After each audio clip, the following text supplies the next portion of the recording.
Screen पे एक article देख रहे हैं। द प्रिंट का आर्टिकल है जिसने हो हंगामा मचाकर रखा है। हालांकि इसमें कहा जा रहा है कि पाकिस्तान के मिनिस्टर को बुलाया तो नहीं गया था, लेकिन ये पहुंचे थे अमेरिका, और अमेरिका में ये पहुंचकर चाइना के खिलाफ क्या कोई बड़ा कारनामा कर रहे। जानेंगे क्या चल रहा है यहाँ पर। तो वहीं दूसरी तरफ चाइना में रामायण का पाठ क्यों शुरू हो गया है, भारत को क्या जताना चाहता है चाइना। जियोपॉलिटिक्स में इस वक्त बहुत कुछ चल रहा है, हमेशा की तरह जानने को मिलेगा बहुत कुछ। आइए जानते हैं इन खबरों को विस्तार से। पाकिस्तान के ही कई न्यूज आउटलेट ये कह रहे हैं कि पाकिस्तान को न्योता में नहीं मिला था और ये एक बड़ी बेइज्जती थी। पाकिस्तान के यूट्यूबर सना अमजद का कहना है कि डोनाल्ड ट्रंप के शपथ ग्रहण में गए भारतीय विदेश मंत्री एस जयशंकर एक हफ्ते से अमेरिका में थे। वहीं दूसरी तरफ पाकिस्तान से कोई भी ट्रंप के शपथ ग्रहण में नहीं गया क्योंकि न्योता ही नहीं आया। उन्होंने कहा कि अमेरिका में ट्रंप की वापसी से पाकिस्तान को फायदा मिलने की उम्मीद थी, लेकिन ऐसा नहीं हो सका। एक तरफ भारत के विदेश मंत्री और दूसरे लोग अमेरिका पहुंचे, तो दूसरी ओर पाकिस्तान को ट्रंप ने पूछना भी जरूरी नहीं समझा। कहा गया कि शपथ ग्रहण समारोह में भारत की विदेश नीति ने कमाल किया। अमेरिका में रहते हुए जयशंकर ने कई डील की। भारत के कारोबारी भी ट्रंप के शपथ में गए, उनकी कंपनियों को भी फायदा मिला है। कहा जा रहा है कि ट्रंप के शपथ में भारतीयों की एक लंबी लिस्ट थी। भारत से गए हुए लोग ही नहीं बल्कि रामास्वामी जैसे अमेरिकी मूल के कई लोग ट्रंप के करीबी हैं, उनका वहां प्रभाव है। ऐसे में साफ है कि भारत का एक दबदबा वहां देखने को मिला। दूसरी ओर पाकिस्तानियों का नामो निशान तक इस शपथ ग्रहण में नहीं था। कहा गया भारत दुनिया को साध कर चल रहा है, वह रूस, अमेरिका और चीन सबसे अपने कारोबार कर रहा है। उनका मकसद अपनी अर्थव्यवस्था की बेहतरी का है। मेहर और सना ने भी ये दावा किया कि डोनाल्ड ट्रंप अपने पहले विदेशी दौरे पर भारत आ सकते हैं। ये दौरा भारत अमेरिका दोनों के लिए अहम हो सकता है। पाकिस्तान की हालत यहाँ पर खराब देखने को मिल रही है, पर यहाँ पर एक और कहानी हो गई है जिस चीज को लेकर एक विशेषज्ञ है माइकल कुगलमैन, स्क्रीन पर आप देख सकते हैं। इन्होंने एक ट्वीट किया था और इन्होंने इस बात को कहा था कि पाकिस्तान के गृह मंत्री मोहसिन नकवी और अमेरिका में चीनी कम्युनिस्ट पार्टी विरोधी लॉबी के सदस्यों के बीच में हुई बैठक ने पाकिस्तान में व्यापक विवाद को जन्म दे दिया है। हालांकि पाकिस्तान के विदेश मंत्रालय ने कहा है कि नहीं जी, इस बैठक में हम नहीं हैं, लेकिन विशेषज्ञ और विश्लेषक दोनों चिंतित। एक कूटनीतिक दरार संवेदनशील है क्योंकि पाकिस्तान आर्थिक सहायता के लिए चीन पर बहुत अधिक निर्भर है। साल 2024 में चीन समर्थित 22वां IMF सौदा और चीन पाकिस्तान आर्थिक गलियारा पाकिस्तान के लिए महत्वपूर्ण है। वॉशिंगटन में लिंकन लिबर्टी बॉल में एक विशेष रात्रि भोज में भाग लेने वाले मंत्री ने खुद को एक राजनीतिक तूफान के केंद्र में पाया है। उन पर चीन के साथ पाकिस्तान के लंबे समय से चले आ रहे संबंधों को कमजोर करने का आरोप लगाया गया है। नकवी का new federal state of China के साथ जुड़ाव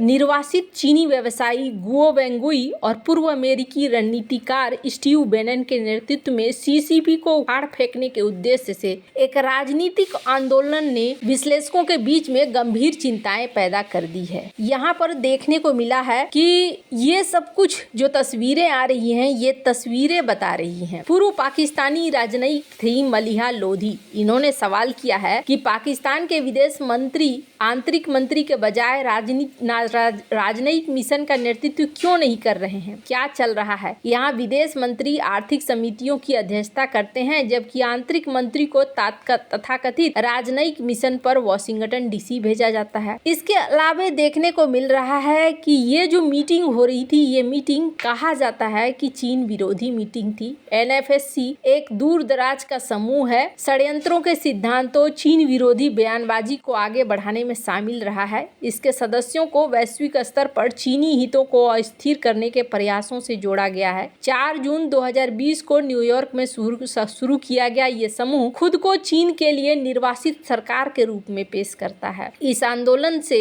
विभिन्न मीडिया चैनलों, रैलियों, ईमेल अभियानों और फ्लायर्स के माध्यम से फैले अपने आक्रामक CCP विरोधी बयानबाजी के लिए ध्यान आकर्षित किया है। हालांकि इसके द्वारा षड्यंत्र के सिद्धांतों और गलत सूचनाओं के उपयोग ने अलार्म बजा दिया है। आलोचकों ने अक्सर इरादों पर सवाल उठाए हैं कि आखिरकार ये क्या हो रहा है। सोशल मीडिया पर कई पाकिस्तानियों ने अपनी नाराजगी भी व्यक्त की है। कुछ लोगों ने नकवी के कार्यों की निंदा की है, ये सुझाव देते हुए कि उनकी बैठक पाकिस्तान की घरेलू नीति उनके विदेशी संबंधों के बीच व्यापक अलगाव को दिखलाता है। पीटीआई समर्थक अफजल खान शेरवानी ने बैठक को चीन के साथ पाकिस्तान के लोगों के बीच संबंधों के साथ विश्वासघात बताया है। इन्होंने कहा कि हम पाकिस्तान के लोग श्री नकवी की चीन विरोधी लॉबिस्ट समूह के साथ बैठक से खुश नहीं हैं। किसी भी मामले में चीन को वर्तमान दोहरे चेहरे वाले अविश्वसनीय मित्र या शत्रु हतोत्साहित करना चाहिए और पाकिस्तान को नियंत्रित करने वाले धोखेबाज व्यक्ति को सेना प्रमुख घोषित करना चाहिए। उन्होंने एक्स पर इस बातों को लिखा है। आग में घी डालते हुए कुछ टिप्पणीकारों ने पाकिस्तान के सैन्य नेतृत्व पर निशाना साधा है, ये सुझाव देते हुए कि आंतरिक मंत्री की हरकतें देश के निष्ठाओं में गहरे बदलाव को दिखलाती है। मानवाधिकार कार्यकर्ता जार अली अफरीदी ने दुख जताया है कि पाकिस्तान जियोपॉलिटिकल हितों के बीच में फंस गया है। अफरीदी ने लिखा है कि पाकिस्तान गहरे समुद्र और शैतान के बीच में फंस गया है। पाकिस्तान ने अपनी विश्वसनीयता खो दी है। पाकिस्तान ने अमेरिका को धोखा दिया, चीन से दोस्ती की। अब पाकिस्तान चीन के खिलाफ बैठकों में भाग ले रहा है, ये देखने को यहाँ पर मिल रहा है। चीन पाकिस्तान आर्थिक गलियारा पाकिस्तान की दीर्घकालिक विकास की रणनीति का आधार बना हुआ है। ऐसे में अगर इस तरीके की बैठकें होती हैं तो ये गड़बड़ है। हालांकि यहाँ पर इन्होंने कहा, जो मंत्रालय ने, ये उनका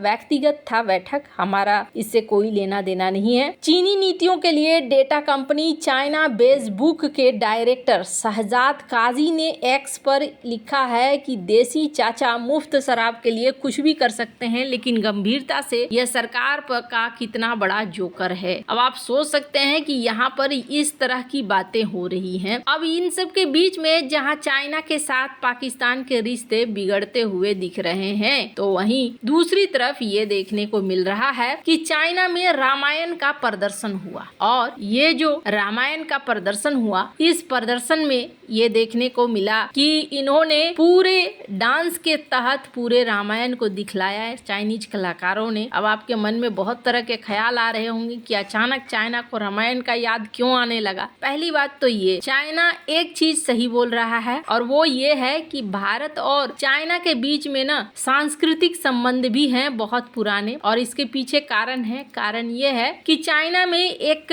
बहुत ही फेमस कैरेक्टर बोले जिसे कहते हैं मंकी किंग। मंकी किंग का कैरेक्टर माना जाता है श्री हनुमान का। और ये रामायण कैसे पहुंचा चाइना, तो चाइना पहुंचने के पीछे रामायण का हाथ है। बुद्धिज्म, जो बुद्ध धर्म के लोग चाइना में बहुत ज्यादा बड़ी संख्या में थे, तो वो लोग भारतीय संस्कृति को, हिंदुत्व की संस्कृति को भी यहाँ लेकर पहुंचे। रामायण बहुत पुरानी है, 7000 साल पुरानी है, और चाइनीज बुद्धिज्म के जरिए रामायण चाइना में भी पहुंची है। अब चाइना इनका प्रदर्शन क्यों कर रहा है, तो चाइना इनका प्रदर्शन इसलिए कर रहा है क्योंकि चाइना कल्चर से कल्चर को जोड़ना चाहता है और इसके तहत वो ऐसी चीजों का प्रदर्शन भी कर रहा है। वैसे इसका क्या मतलब है चाइना सुधर गया है, इसकी गारंटी तो नहीं दी जा सकती है। आपको क्या लगता है, कमेंट कर जरूर बताएं। जल्द मिलते हैं अगले वीडियो में नई खबर के साथ।